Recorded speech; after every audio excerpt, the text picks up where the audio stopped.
Selamat pagi buat seluruh anak didik kami. Salam sehat buat kita. Kita awali pembelajaran kita hari ini dengan berdoa di rumah kita masing-masing. Selesai. Pada pertemuan kita kali ini sudah memasuki bab yang ke-8, yaitu sistem pernapasan pada manusia. Tujuan kita mempelajari ini agar kamu setelah mempelajarinya mampu memahami gangguan pada sistem pernapasan, bisa menjaga kesehatan sistem pernapasannya, kemudian kamu dapat melakukan aktivitas untuk menghindari gangguan sistem pernapasan tersebut. Nah, sekarang kita masuk ke pengertiannya.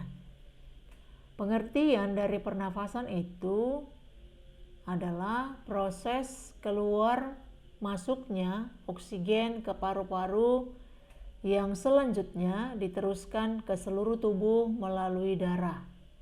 Nah, pertemuan kita sebelumnya kita sudah membahas bagaimana proses peredaran darah berlangsung di dalam tubuh kita dengan sistem peredaran darah kecil dan peredaran darah besar. Nah, pada saat peredaran darah itu berlangsung di tubuh kita, nah, oksigen juga berada di dalamnya. Nah, ini yang sebelumnya kita sudah bahas di dalam paru-paru kemarinnya, khususnya di alveolus terjadi peristiwa difusi. Nah, itu maksud daripada pengertian pernapasan ini, ya. Nah, prosesnya ada dua, yaitu yang pertama inspirasi dan ekspirasi. In berarti masuk, ya. Kemudian kalau ex berarti exit, keluar. Nah, jadi inspirasi itu proses masuknya oksigen dari hidung menuju ke paru-paru yang selanjutnya diteruskan oleh darah ke seluruh tubuh. Nah, tadi ada kata oleh darah. Nah, jadi sebelum masuk proses respirasi ini atau pernapasan ini, kita sudah membahas terlebih dahulu sistem peredaran darah.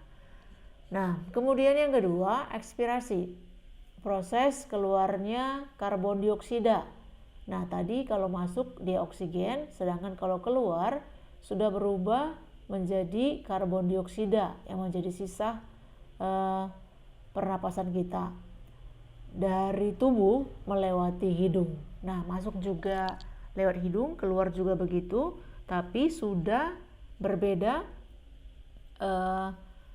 yang dihasilkannya. Kemudian respirasi itu adalah proses pembakaran sari-sari makanan di dalam sel tubuh dalam rangka menghasilkan energi. Nah, jadi bedakan definisi antara bernafas dengan respirasi. Jadi bernafas terlebih dahulu, lalu setelah proses pernapasan itu oksigen masuk ke dalam darah, ya, kemudian berlangsunglah respirasi. Jadi respirasi tadi sudah bergabung di dalam tubuh kita, yaitu di dalam tubuh kita ada sari-sari makanan ketemu dengan oksigen, maka berlangsunglah proses pembakaran di dalam tubuh atau oksidasi biologi. Nah, jadi di dalam proses respirasi itu, sebelum muncul kata respirasi itu, Ibu terangkan dulu dari mana munculnya istilah itu, yaitu dari peristiwa metabolisme. Ya, apa itu metabolisme? Metabolisme itu adalah seluruh proses kimia atau reaksi kimia yang terjadi di dalam tubuh organisme atau makhluk hidup. Jadi metabolisme itu meliputi dua cara. Yang pertama anabolisme atau asimilasi atau fotosintesis. Nah, yang kedua katabolisme atau desimilasi atau yang kita kenal dengan respirasi. Nah, ini kata muncul istilah respirasi, ya. Nah, Jadi Ibu ulang tadi sekali lagi, metabolisme itu ada dua cara. Yang pertama fotosintesis atau anabolisme, kemudian yang kedua respirasi atau katabolisme. Nah, jadi di sini kita bisa lihat apa sih fotosintesis itu. Nah, sebelumnya kita sudah mempelajari ini di kelas 7 ya. Peristiwa sintesis atau proses penyusunan senyawa kimia sederhana menjadi senyawa kimia kompleks. Ya. Kenapa kompleks? Kita lihat dulu reaksi kimianya. Jadi reaksi kimia fotosintesis itu 6CO2 tambah 6H2O tambah energi cahaya matahari akan menghasilkan C6H12O6 tambah 6O2 ya. Nah, itu reaksi kimia fotosintesis. Nah, lalu yang kedua katabolisme atau respirasi. Itu penguraian senyawa kimia kompleks menjadi senyawa kimia sederhana. Jadi sebenarnya kebalikan dari fotosintesis si respirasi itu. Tadi si fotosintesis kena dari senyawa kimia sederhana menjadi kompleks. Sedangkan respirasi senyawa kompleks menjadi senyawa sederhana. Nah, kita lihat di sini reaksi kimianya, yaitu C6H12O6 tambah 6O2. Berarti hasil reaksi dari fotosintesis tadi, ya kan? Diolah menjadi apa? 6CO2 tambah 6H2O dan menghasilkan energi. Nah, jadi kalau misalnya kita sudah hafal reaksi kimianya fotosintesis, kita tinggal putar balikan untuk respirasi, reaksi kimianya. Nah, itu tadi dari metabolisme. Kenapa kita bahas metabolisme? Karena terkoneksi tadi definisi dari respirasi. Ya. Nah, lalu setelah kita membahas definisinya, kemudian muncul istilah tersebut, kita masuk ke mekanismenya. Jadi mekanisme kita bernafas itu ada dua. Yang pertama tadi inspirasi, yang kedua ekspirasi, ya. Nah, tadi di awal prosesnya inspirasi dan ekspirasi kan. Nah, sekarang mekanismenya. Bagaimana caranya? Jadi inspirasi itu otot antar tulang rusuk dan tulang dada berkontraksi. Ya, sehingga volume rongga dada membesar. Tekanan dalam rongga dada mengecil, udara luar masuk ke paru-paru. Ya, jadi masuk dia, itu inspirasi. Sedangkan yang kedua, cara kita bernafas itu adalah ekspirasi, exit, keluar. Nah, jadi otot antar tulang rusuk kita dan tulang dada relaksasi atau rileks. Tadi kalau dia inspirasi berkontraksi, kalau ekspirasi relaksasi. Ya. Sehingga volume rongga dada mengecil. Tekanan dalam rongga dada besar, udara bergerak keluar dari paru-paru. Nah, kemudian mekanisme pernapasan perut. Jadi ada mekanisme pernapasan dada, ada mekanisme pernapasan perut. Ya, sama-sama istilahnya inspirasi dan ekspirasi. Cuman bedanya kalau di perut itu diafragma yang berkontraksi.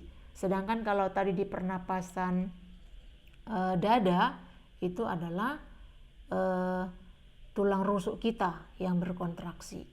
Nah, jadi mekanisme pernapasan perut yang pertama itu adalah inspirasi. Jadi otot diafragma kita, diafragma itu sekat yang memisahkan antara rongga dada dengan rongga perut. Ya.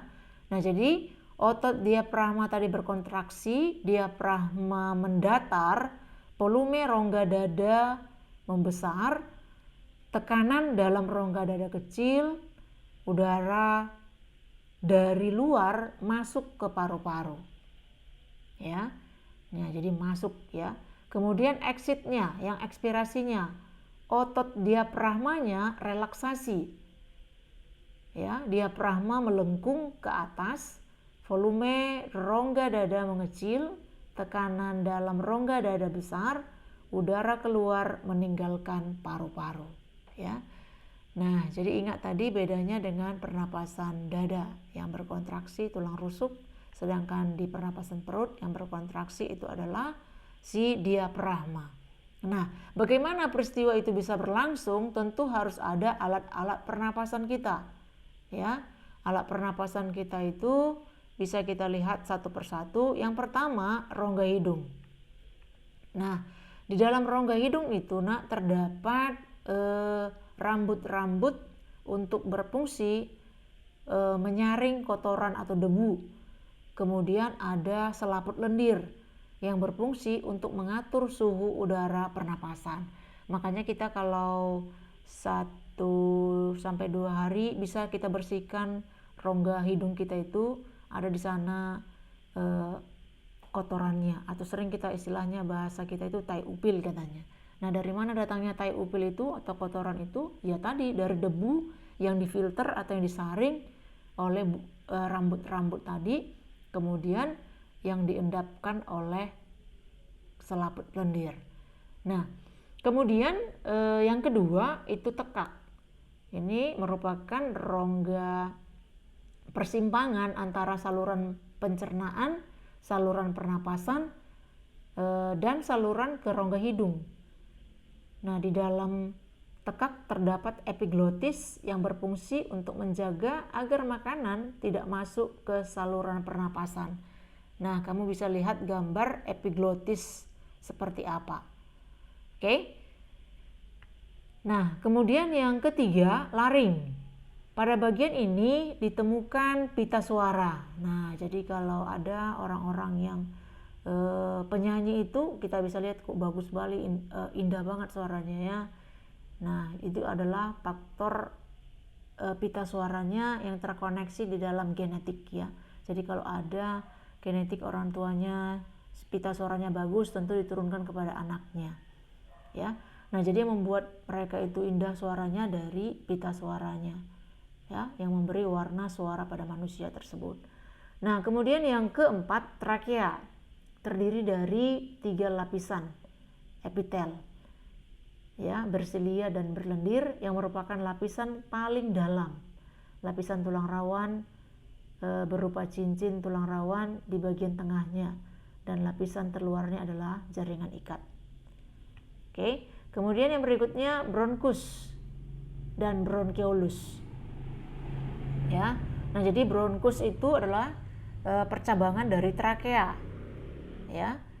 Kemudian kok bronkeolus itu adalah cabang dari bronkus yang berujung pada saluran alveolus. Yang berikutnya si alveolus. Nah, kalau anak ibu masih ingat pelajaran kita di sistem peredaran darah ya, di sana terdapat paru-paru ya, khususnya alveolus. Nah, inilah yang disebut dengan alveolus tersebut. Bisa kamu lihat gambarnya, sudah kamu gambar juga, ada sebagian sudah digambar karena sudah ibu beri di PowerPoint, ada juga yang diabaikan gitu ya. Nah, jadi tentu ada rewardnya kalau ibu melihat kamu menggambarnya. Nah, alveolus ini terdapat di dalam kantung alveolus. Dinding alveolus sangat tipis dan elastis, berbentuk bola. Pada permukaannya banyak terdapat pembuluh kapiler yang berfungsi sebagai tempat pertukaran gas. Nah, jadi alveolus kita ini ada di sebelah kanan kita itu ada 3 gelambir, sedangkan di sebelah kiri paru-paru kita ada 2 gelambir ya. Nah, itu dia mengenai si alveolus. Kemudian si paru-paru. Nah, jadi secara menyeluruh ya, tadi satu persatu sudah dari rongga hidung. Nah, jadi yang terdapat di dalamnya itu menyeluruh itu paru-paru. Nah, merupakan organ pernapasan utama yang dibungkus oleh selaput pleura. Nah, jadi pembungkus paru-paru kita disebut dengan pleura. Di antara selaput tersebut terisi cairan yang berfungsi untuk melindungi paru-paru dari gesekan ketika paru-paru kembang dan kempis ya. Nah, itu bagian alat-alat pernapasannya yang bisa kamu perhatikan. Selanjutnya kita akan membahas kelainan dan penyakit pada sistem pernapasan.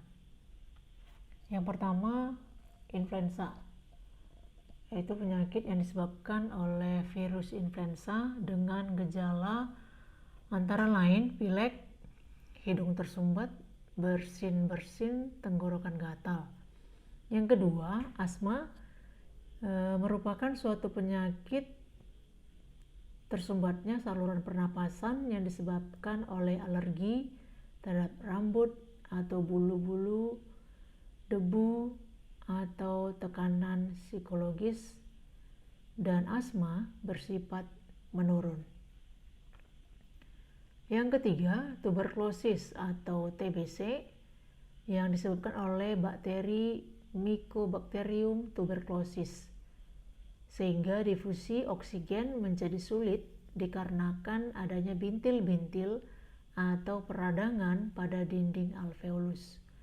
Yang keempat, sinusitis, yaitu peradangan pada sinus yang di dalamnya terkumpul nanah. Yang kelima, yaitu rinitis, gangguan radang pada hidung akibat infeksi oleh virus tapim, juga bisa dikarenakan reaksi alergi terhadap cuaca, serbuk sari, dan debu. Kemudian yang keenam, wajah adenoid, yaitu pembengkakan kelenjar limfe pada sekitar tekak dan hidung yang mempersempit jalan bernafas. Penderita biasanya lebih suka bernapas lewat mulut, sehingga oksigen yang dipakai tidak terlebih dahulu difilter oleh bulu-bulu hidung, dan suhu tidak disesuaikan oleh kelenjar lendir yang ada pada rongga hidung. Nah, yang berikutnya yaitu pleuritis, merupakan radang pada selaput pembungkus paru-paru yang disebut dengan pleura. Yang kedelapan, faringitis, yaitu radang pada faring akibat infeksi oleh bakteri Streptococcus. Yang kesembilan, laringitis, radang pada laring yang disebabkan oleh infeksi terlalu banyak merokok, minum alkohol, dan terlalu banyak serak. Yang ke-10, bronkitis, radang pada cabang tenggorokan akibat infeksi. 11, asifikasi, yaitu gangguan pernapasan pada waktu pengangkutan dan penggunaan oksigen yang disebabkan oleh tenggelam. Akibatnya alveolus terisi air, pneumonia, alveolus terisi cairan lendir atau limfe, keracunan CO dan HCN, atau gangguan sistem sitokrom atau enzim pernapasan. Yang ke-12, asidosis, kenaikan kadar asam karbonat dan asam bikarbonat dalam darah sehingga pernapasan terganggu. 13, emfisema, penyakit pembengkakan karena pembuluh darahnya kemasukan udara. 14, pneumonia, penyakit infeksi yang disebabkan oleh virus atau bakteri pada alveolus yang menyebabkan terjadinya radang paru. Yang berikutnya, kanker paru-paru, disebabkan oleh kebanyakan merokok, menghirup asap rokok, debu asbes, radiasi ionisasi, produk petroleum, dan kromium. Kanker paru-paru sangat berpengaruh terhadap pertukaran gas ke seluruh tubuh. Nah, itu beberapa penyakit pernafasan yang ada di dalam tubuh manusia. Untuk itu kita perlu menjaga agar kita terhindar darinya. Nah, sekarang Ibu memberi pertanyaan yang berhubungan dengan penyakit yang membuat kita stay at home sampai saat ini. Sudah lebih dari 1 tahun ya, Nak.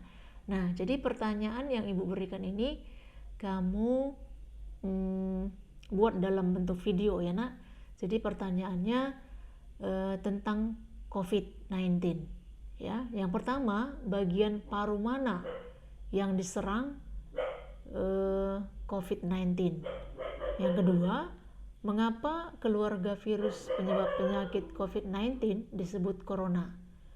Yang ketiga, apa maksud COVID-19 tersebut? Yang keempat, apakah virus corona dapat menyebabkan penyakit serius? Dan yang terakhir, gejala apa saja yang dapat disebabkan COVID-19? Nah, jadi untuk menjawab pertanyaan ini, kamu boleh nanti memberi gambar-gambarnya di video kamu. Nah, lalu nanti tentu ada rewardnya. Semakin bagus videonya, semakin tinggi rewardnya, nilainya ya. Nah, ini yang bisa Ibu sampaikan. Selamat pagi dan tetap semangat.